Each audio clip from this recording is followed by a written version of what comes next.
Good afternoon sa inyong lahat mga lods. Ayan, mayroon tayo ditong bagong bitbit ng ating customer na welding machine. So, tinatawag na inverter welding machine. So, ang sabi ng may-ari nito mga lods ay hindi na daw umiikot yung kanyang blower, yung kanyang fan at yung kanyang voltahe ay at yung amperahe ay bumaba, yung amperahe. So, yan ang kanyang trouble. Minsan daw ay hindi na nakakapagtunaw ng welding rod. So ayan, check natin siya.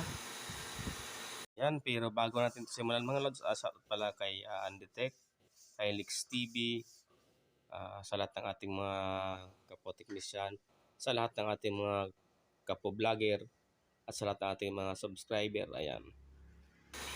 Yan, simulan na natin. So, sa lapag lang tayo mga lods. Ayan, dito lang tayo sa simento. Kasi napakainit doon sa aking pwesto. Sobrang init. Hindi ko kayang tagalan yung init. Ayan. Gawin natin ay buksan muna natin itong kanyang black cover. Tanggalin muna natin ito. Ayan. Bago natin siya tuluyan buksan, i-test muna natin siyang i-plug in. Ayan. So ayan. Naka-power on na siya. Ayan. Naka-on. Plug in natin. Ayun, ayan, may power na siya. Ayan, mayroon na siyang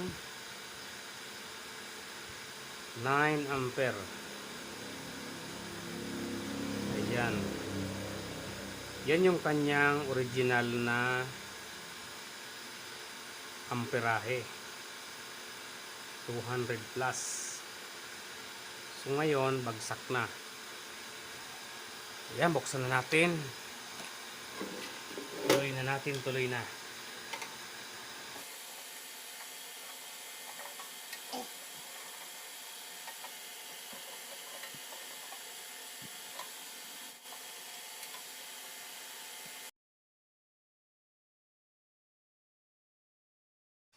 Ayan mga lods, nakita ko kaagad yung problema niya.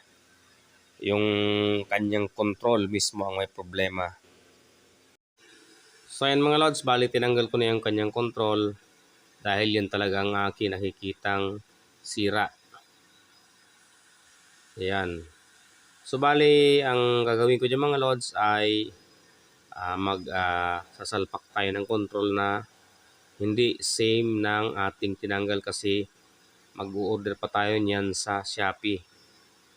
So mayroon ako dyang sinalpak na galing sa tuner ng radyo, sa FM radio.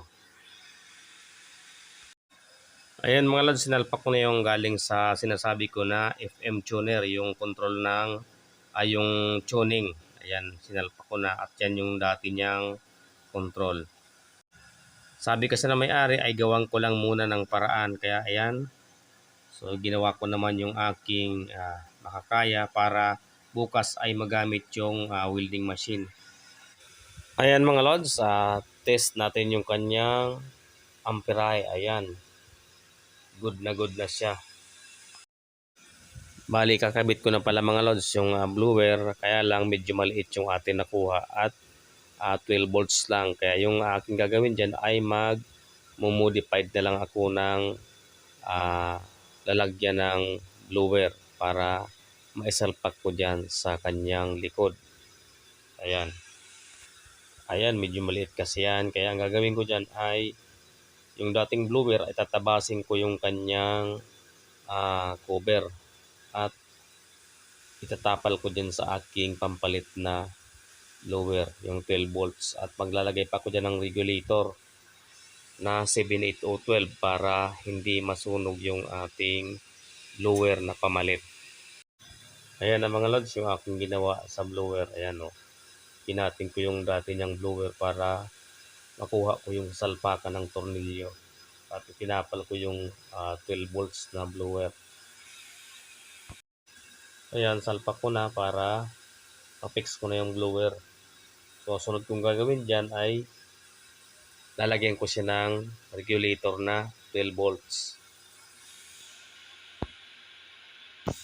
Bali, tinutornilyo ko na yung ating pinampalit na blower. Ayan. Susunod natin yung gagawin ay yung regulator na 12 volts. 7, 8 o 12. Ayan mga lods, meron na tayo nakuhang 78212 LA 78012 na regulator. Bali, susundan ko na yung wire ng blower. Ayan.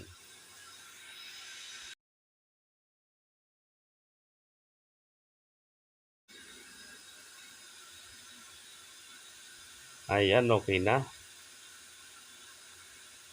Okay na yung ating sinalpak na regulator 78012. So mamaya itatali ko na lang siya dyan sa loob ng box, yung hindi sumabit dyan sa high voltage.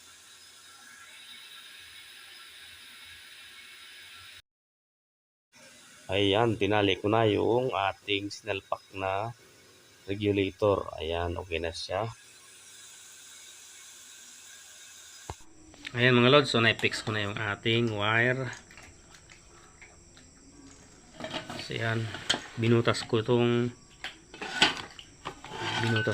kanyang, ayan, binutasan ko siya para makapasok yung wire dito sa loob nito. Binarina ko.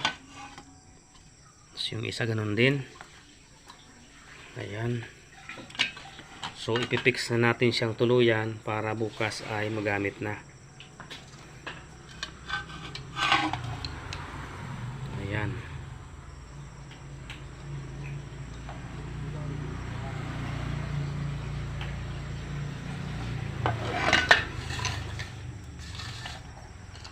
So magdudugtong na lang dito ng wire kasi sunog na yung kanyang connector.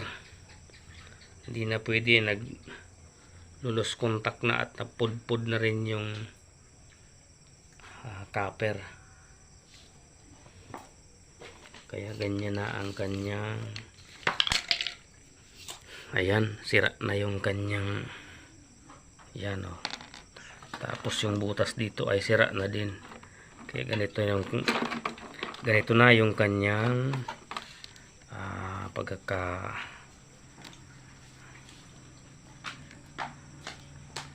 ganito na lang yung kanyang paraan para magamit. So kung talagang interesado na maging balik sa dati, bibili ng ganito at bibili rin ng ganito. So ayan, ito na, dugtong-dugtong na lang dito. So i-fix na natin mga lods. Ayan mga lods, naibalik din natin lahat. At pwede natin siyang i-test. Ayan.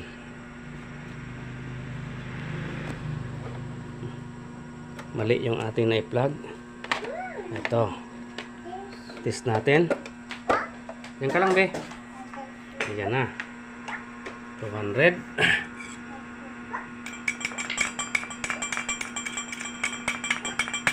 Ayan. Ayan na. Ayan na.